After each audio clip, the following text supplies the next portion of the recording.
Cheers, my friend. That's great. Let's do it. Awesome. You guys got to get down here. This is unbelievable. Wherever you feel fear, that's where You've got to become the person that will attract over 200 different cognitive biases. The real work in any business is thinking.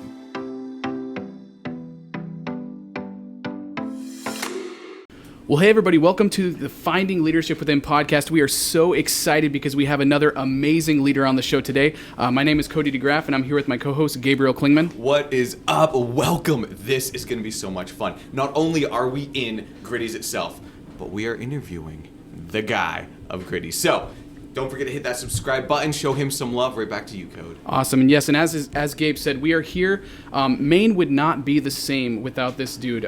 He is the president and co-founder of Gritty McDuffs, and they've been in business for over 30 years, since 1988, and they've just done phenomenal. They've been just the leading generation for microbreweries in the state of Maine, so we're super excited to talk with him. A phenomenal leader. And so Richard Pfeffer, how you doing, man? Doing great. This is a lot of fun. We've been doing beer for 32 years. Whew, that's crazy. That's awesome. We still love doing it. Yeah, and that's it's awesome. Great beer too. Thanks. Oh, it's amazing. I know. Gabe and I are drinking this right now. What is this again? You called this? That's the Pineapple Express New England IPA. Pineapple Express. So you guys got to get down to Gritty's and check this out because it's super good.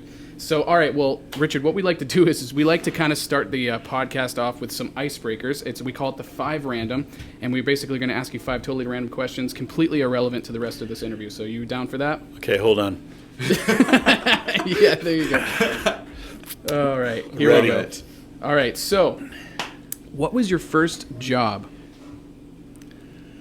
Do you remember? In my whole life? In your whole life, what was your first source of income? Actually, it's kind of ironic, because it was I think 13 years old, and I worked as a stock clerk in the local grocery store in New Harbor, Maine. Wow. And one of my main jobs was stocking the beer cooler. Yeah. Oh, so you've been involved since you were a kid. It was great. proper training. Yeah. That's great. Yeah. That's awesome. What is your favorite beer here? Black Fly Stout. Yeah. Right off the bat. Yeah, I love that. Is that what you're drinking now? That's what I'm drinking now. Love that. I mean, this is getting pretty close, but that Black Fly is good though. Yeah, it's a traditional, dry stout. It's not sweet. It's easy. It's an easy session beer, and you can drink it all day. That's what I like about it. Yeah. Fantastic. That's awesome. Now, what about your favorite food here? Whoa. I like it all. I eat it every day. I love our burgers. I eat a lot of chicken wings. The wings here are super good. And every so often I'm feeling like I need some health food, so I eat a steak salad. Yeah. That's awesome. Love it. Yeah. That's super awesome. Do you happen to remember your first alcoholic beverage?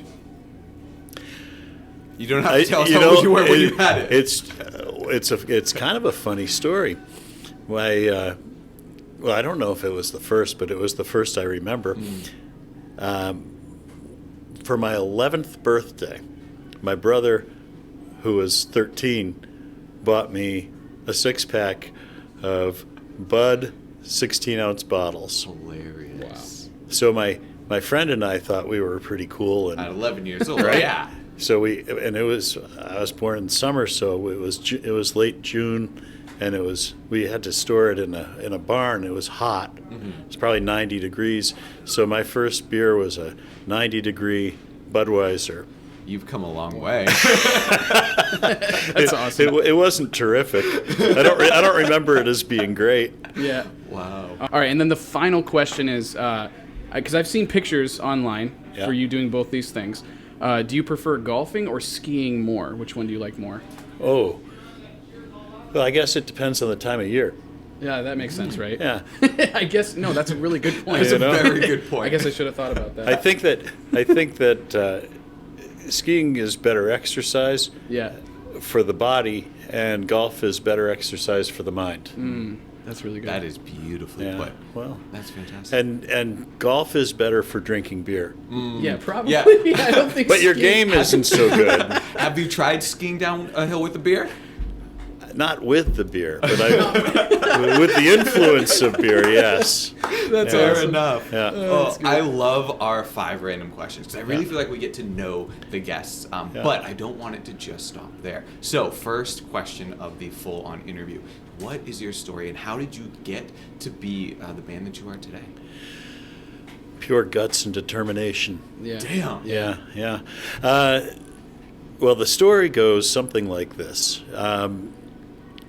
I was in college, economics major, interviewing on Wall Street, walked out of an interview one day and said, I'm just not ready for this.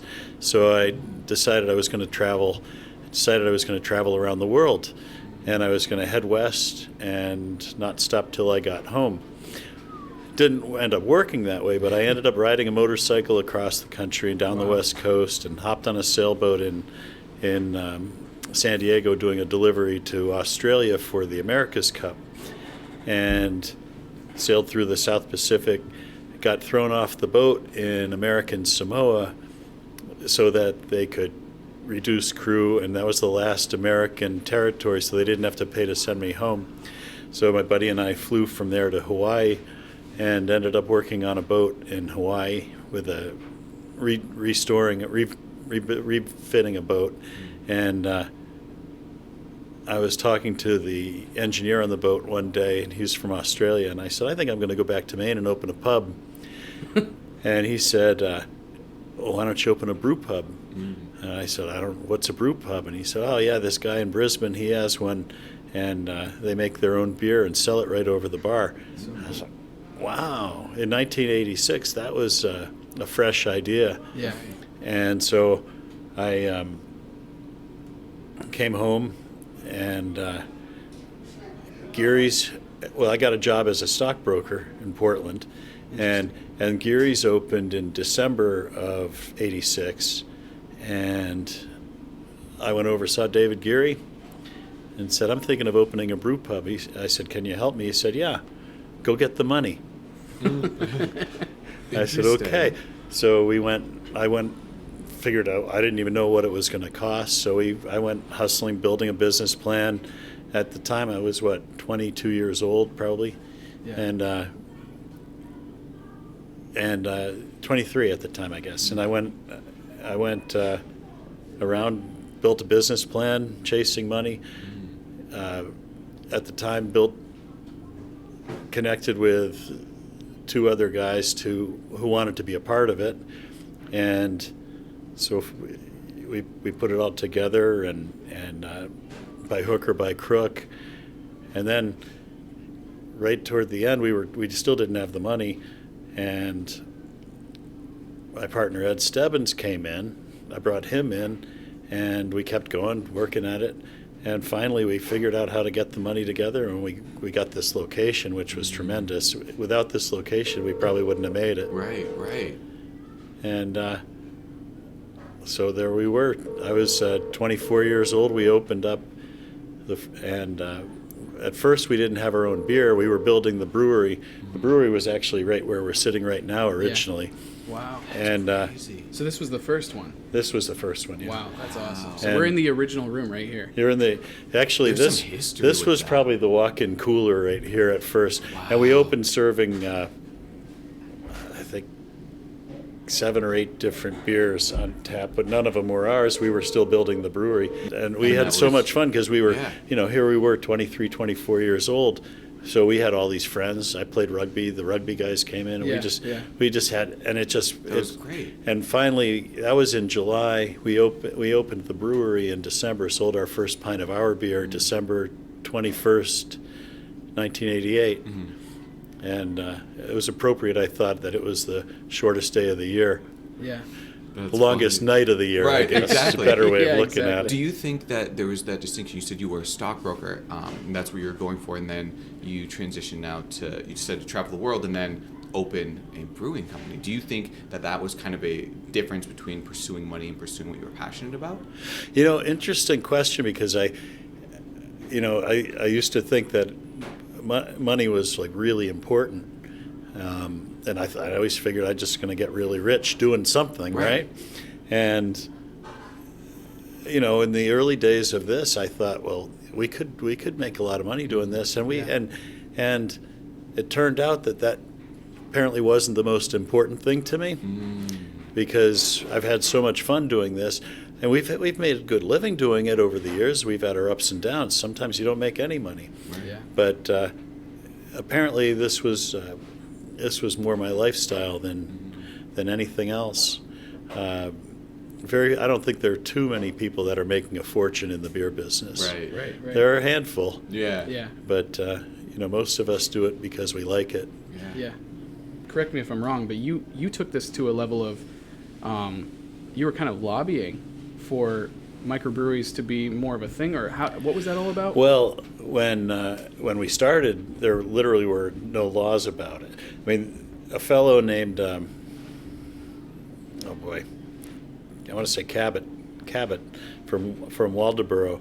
I got the license, or I got the law made it so you could actually have a brew pub. Yeah. He never opened one.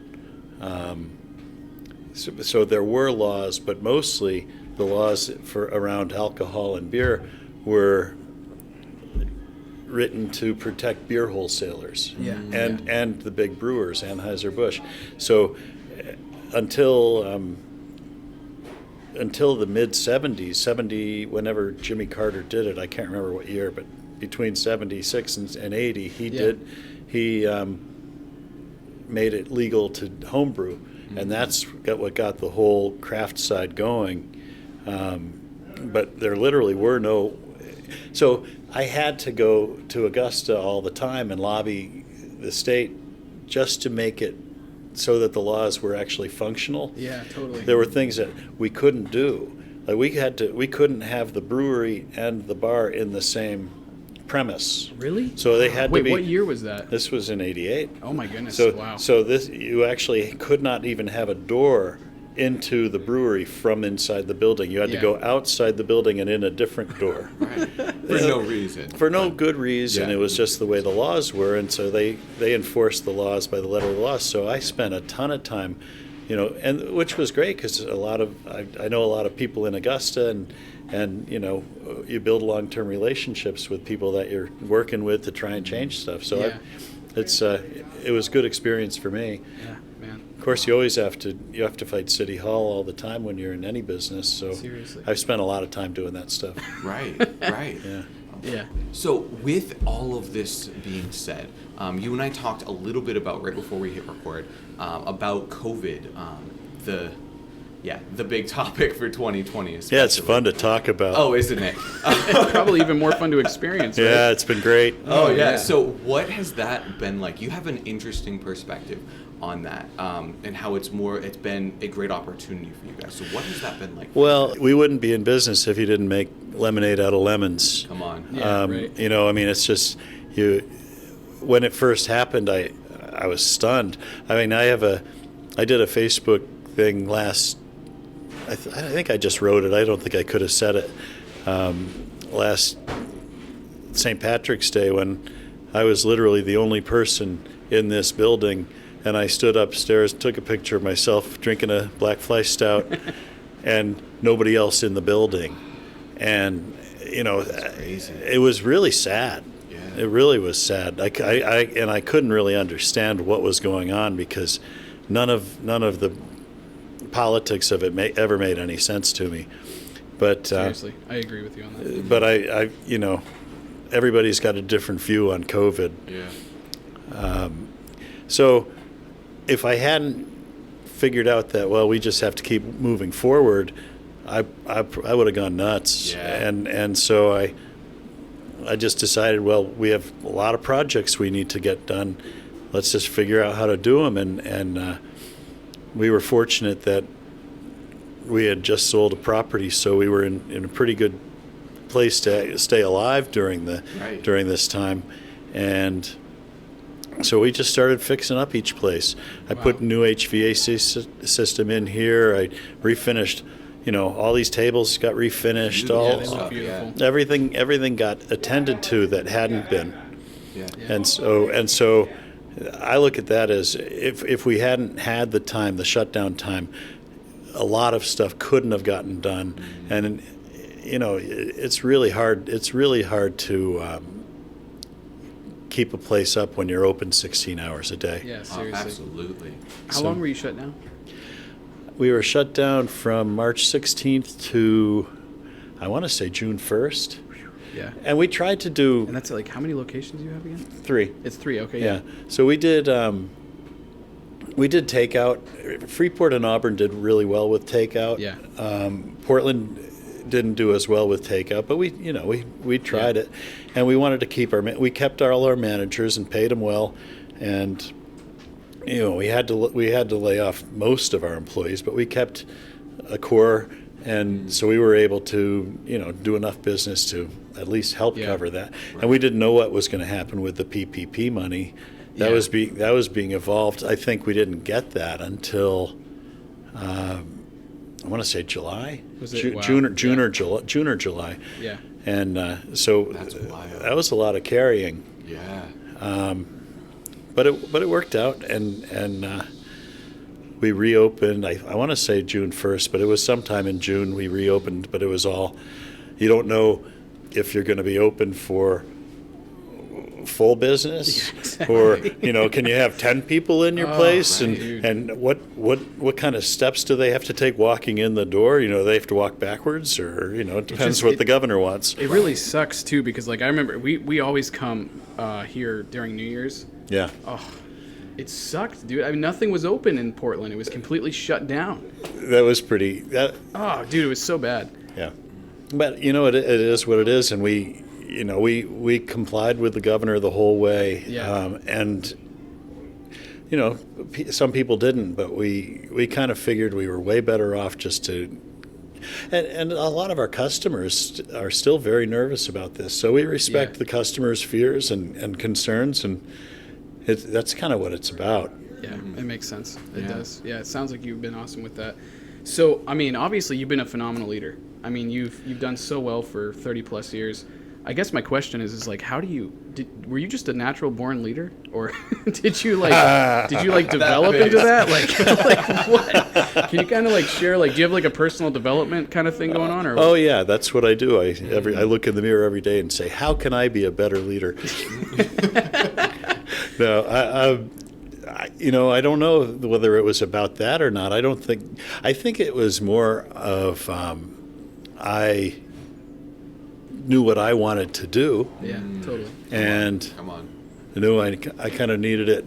I needed other people to do it with me. I honestly don't know the answer to that. Whether I don't really think of myself as some incredibly great leader, as much as I just know what needs to get done for me, and I know, I guess, how to motivate people to do it. No, it makes sense. Come on. But I mean, it's just amazing to me because you got a business. There's not very many businesses that stay alive, especially for this the first industry. 5 years, let alone 30 plus years. Yeah. And through the pandemic. Yeah, and through the pandemic. I mean, that weeded out a lot of businesses too. Yeah. I mean, there's got to be. But the problem is, if we'd gone away, then what would I do? I'd have to get a job, and I'm, look at me, too old to get a job. Wait, why are we laughing? You look great. You do look great, but I think if I wasn't doing this, I'd just have to go sailing. Yeah, So I could see you as a sailor. you do look I like you am. could be a sailor. 100%. Just take right off over there. yeah, it wouldn't be awful. Right. So you and your business partner, Ed. Yeah. When someone starts a business and they have a partner, there's this partnership, and it's a very interesting transition, especially when you deal with things like a pandemic where everything is high and you don't really know what to do. How did you guys kind of navigate that waters, coming at it from different perspectives? Instead of one, I imagine if you're alone, it's just one person bearing all the weight, but here you have to balance both of your opinions. How did you go about that process? I mean, it's a lot longer story than that, really. I've been married for almost 26 years now. I've been married to Ed for almost 33. And I mean, it's like over the years we disagree on all kinds of things. We have different personalities, but generally speaking, we both agree with what our business should look like. Yeah. And That's key. It kind of is, and you learn to respect the other person's position. It's not always easy. We've been through really hard times, and we've been through really good times. So. Was this pandemic one of the harder times? No, not for our partnership. What do you think? Because we both, it's generally other than one or two occasions when things get difficult, we do better together. Wow. Because we both see what's most important. Yeah. And it's not necessarily about us; it's about what's going to help the business. That's actually really profound. Come on. It's kind of just that way. And you do. I mean, we didn't invent this, and we didn't develop this so I can talk about it. It's kind of the way it's happened. Yeah. Yeah. And we had one time where one of our managers, this was 30 years ago, stole our weekend revenues and wrecked our truck and disappeared. Never saw him again. And this was in late January, and we were flat broke. So we've seen all kinds of crazy stuff like that, and he and I got together and worked through it and figured out how to do it. So we've done that stuff. The ups and downs. Yeah. Right. Yeah. How many employees do you guys have? I don't know. It's got to be like. It's probably right. This is the slow time of year, so it's probably 140 or so, something like that. Makes sense. Maybe less. I don't know. In the summertime, it should be up around 180 to 200. Yeah, I imagine. Yeah. And is there like some kind of like social engagement that you guys do with them all, or is it like you do? You mean what do like a party? How do you manage that many people? I Oh. mean, that's crazy. Like, how does that? Well, again, I manage the general managers in each location and the kitchen managers in each location, and they manage their people. Yeah. And I'm really lucky to have really good people. Yeah, it seems. We have our manager in Freeport, Bobby. He's been with us. He started here maybe in 1990. Yeah. Wow. Yeah. Oh, wow. Almost at the beginning. Yeah. So, and Troy here, he was almost born here. Yeah. So, he was probably 6, 7 years old when his parents started bringing him in here. Yeah. That's great. That's So, awesome. so we just have people they've been around and we let them run the places and we tell them what we want, but Yeah. I don't have to worry about them. Is there? Well, what's one of the most like difficult things that you've dealt with regarding employees at all? Or is there anything? It seems like it's almost seamless for you. Oh, no, it's not. No, I mean, you end up, sometimes people go crazy, I mean, we've seen the drug situation. Oh, yeah. That's the worst. The worst is when you see somebody's life crumble over heroin. Oh, yeah, that's awful. That's terrible. Especially I know that here we in have like a Portland. problem with that in Lewiston. But we have a problem with it in the whole country. Yeah, no, that's And I mean, we don't see it often, but I've seen a couple people who, and that goes back a long way too. It's not just recent, and it's just that's the kind of thing that really bothers me is when somebody Yeah. just destroys their lives. yeah, But that's not exclusive to this business either. yeah. Right. No, it makes sense. Right. What do you think, have you developed a process or questionnaire or identified characteristics of people who do really well, like employees and managers who do really well? Interesting. Or is it more It's like a gut all. feeling? Yeah. I mean, you're saying how do you find that person? I think you get lucky. Yeah. Great answer, Honestly, I think, and when you do find that person, you do what you can to keep them, and they become part of the fabric. Yeah. Yeah. That's And- Props awesome. to you Yeah. guys, like from what you've said so far, and then talking with you beforehand, and how despite the pandemic, like you've kept your managers and you've kept that core team.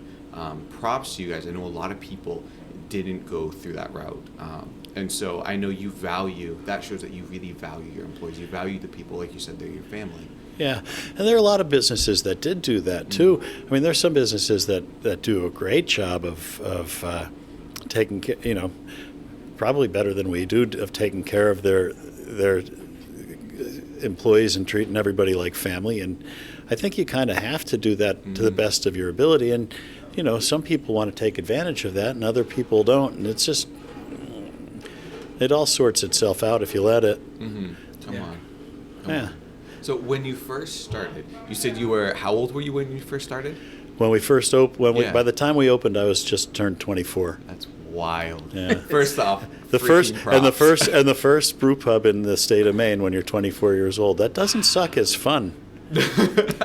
It was all. I mean, it really was fun. It was just. There was so much enthusiasm about it, and it was. I didn't know what I was doing. I was just having fun, and fortunately, I had, a bunch of people around me. One of my original partners, Eric, he's now a Delta pilot, and if he hadn't come along, I don't know how I would have gotten it done, because he was so smart and he could just do anything. It's like he basically built the place. He could see the problems coming. When our bookkeeper kind of imploded, he just took it and figured out how to do it. Wow. And just stuff like that. And he built. I mean, he could wire the place. He could build the bar. He could do everything. The only thing he couldn't do very well was bartend. So I did that. Yeah. You guys have your balance. You're not supposed to bartend in a powder blue cardigan. That's hilarious. Yeah, right, That's fine. It's probably fine. But That's awesome. yeah, so I mean, it's gathering of people basically. Right. That's fantastic. Yeah. As a 24-year-old starting this business, what were some of the challenges with that? Like, I'm sure there was a lot, but what were some of the Mostly big ones? ignorance. Wow. I mean, I mean, I didn't know how to do this. Understandable. But it was, again, it really is. If you don't know how to do it, somebody's going to help you figure it out, as long as you're open to it. Come on. And we made we made tons of mistakes, spent a lot of extra money, and we just you just do whatever it takes to get it done. Yeah. Yeah. That's all. And then we had the rock star years when, toward the late 90s, we'd been open almost 10 years, and the craft beer industry really took off, kind of like it was in the past few years. Right. Yeah. Right. On a much smaller scale, but on the same kind of trajectory. Yeah. And so we would go do beer festivals all over the place, and you'd show up at these beer festivals, and people would. I literally signed autographs, and I'm laughing my ass off because it's like, That's awesome. that's just so You're a weird. straight up rock star. at Yeah, that yeah. point. And we'd show up and just and our job, I felt our job, even today I still feel the same way, is to have more fun than anybody else. Come Yeah. on. Because if you're having fun, then everybody around you's having fun, and that's how we treated it, and it was an absolute blast. But I don't remember a lot of the stories, but I'm pretty sure they were good. Oh yeah. So who's the visionary? Is it you or Ed? Different. We both. Because you were saying your former business partner, or is it three of you in the beginning, or how There did there were four. there were four. We bought one out within about a year, and then we bought the next one out within about 2 years, two and a half. But the co-pilot or the pilot that you were talking about, you're saying he was more of an integrator. Yeah, and he decided, he was the second one we bought out. He decided that he knew the industry really wasn't for him, and and his life goal was to fly planes. So he said, I want out, and I'll take the same deal that the first guy took, and it was like, great. Wow. So Yeah. but and we're still great friends. So Yeah, of course. Yeah. Yeah. so I mean, the original vision was me. Yeah. And Ed and I have both had vision for it over the years, and we don't always agree on it, but generally speaking, the direction's pretty much the same. Yeah. Come on. That's pretty cool. So That's awesome. Now, obviously, being an entrepreneur, being a businessman, you go through challenges, and you have to go out of your comfort zone quite often, I'd imagine. yeah, You mind sharing maybe the last time that you went out of your comfort zone? I think it was about 8:30. Yeah. That's I great. love that. There you go. That's good. No, I Yeah. don't know. In anything in particular, you go out of your comfort zone in all kinds of different ways. Yeah. We had to let an employee go the other day, and then I had to have the heart-to-heart meeting with him afterward. And so, and there's all kinds of different things. Yeah. Taking more risk. Should we take on more debt? Should we not take on more debt? Should we open a new place? Should we not open a new place? Should we close something? Yeah. Questions. I mean, there's so many questions. Yeah. In the world we live in today, you have stupid questions like employee benefits, Oh, you know, health insurance. Honest to God, it's the most corrupt and ridiculous system. Yeah. Oh yeah. Seriously. That's forced upon us. Oh, I agree with that. I mean, Yeah. why should a small business owner be involved in the health care of an employee? Right. It makes no sense at all. I agree. And so we have to deal with questions about that, and those are uncomfortable because the system keeps getting more cumbersome and more and less in favor of the employer, and there's very little control that we have over any of it. Yeah.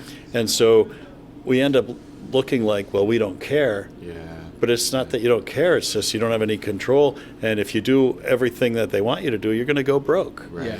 Straight So up. it's just a strange. Those are unpleasant things that we have to deal with. Yeah, I know that's frustrating. I mean, you got so many people. Like, I'm with you on that 100%. I don't think that the business owner should be taking on all of the responsibility of the person who should be independent of their own life. You know, ultimately. Yeah, and I mean, and the big businesses, they think it's okay because Yeah. it gives them a competitive advantage over small Yeah. business. Sure. Yeah. So, Exactly. You know, True. so we're kind of up against it when it comes to that kind of Yeah. stuff. No, that I could see that being. Right. Well, Mr. Richard, we have 2 questions Two. left. I 2 know, questions. I wish we had more. I I really want to stay here do. all day and All just right. drink beer and talk to Richard. Give me the second one first. Oh. Okay. All right. okay. Yeah. That's okay. fine. Let's so do it. the second one first, I appreciate this approach, is what's next for you? We're still at the tail end of a pandemic, right? We just went through I'm going to the- Disney. You're going to freaking Disney. I appreciate you, my man. Oh, we're gonna get a sponsorship with Disney and have Richard say that. That's, I hope so. What's next? Yeah. What's next is we get ready to have a really, really amazing summer and Yeah. rest of the year. It's going to open back up, and we just need to make sure we're ready for it with full staff and with the engines humming. And then, I honestly believe what's next for us is just figuring out what's next for us. Doing maybe beer in a can. Yeah. Maybe Yeah. improving what we have. Just keep going. And will we do another location? We'll talk about it. We'll think about it, and maybe someday. But right now, we want to make sure we do really well what we're doing. Come on. It's Yeah. amazing. That's great. That's wonderful. So yeah, so the final question, and I wish it wasn't the final question, but and this is, we ask all of our podcast people this question, because everyone has a totally different answer, and it is this. Doesn't have to do with anything we've talked Yeah, about. it doesn't Great. have to. Anything Yeah. you want. So, if you were, and it's not to be morbid here, but if you were on your deathbed, what would be the final piece of advice that you would give those around you that you love? Drink more beer. Yes. And we'll drink to that. I yes? to that. Cheers, my friend. That's great. Let's do it. Awesome. You guys got to get down here. This is unbelievable. Dude, thank you so Thanks, much guys. for your time. I appreciate you letting us use the space Yeah, for it's this fun. interview. This has been an absolute blast. Good. Everyone watching, don't forget hit that like and subscribe button. Show Richard some love. Let us know what the favorite piece of advice that you got from today was. And come on down and get some beer because it's freaking awesome. Beer is good.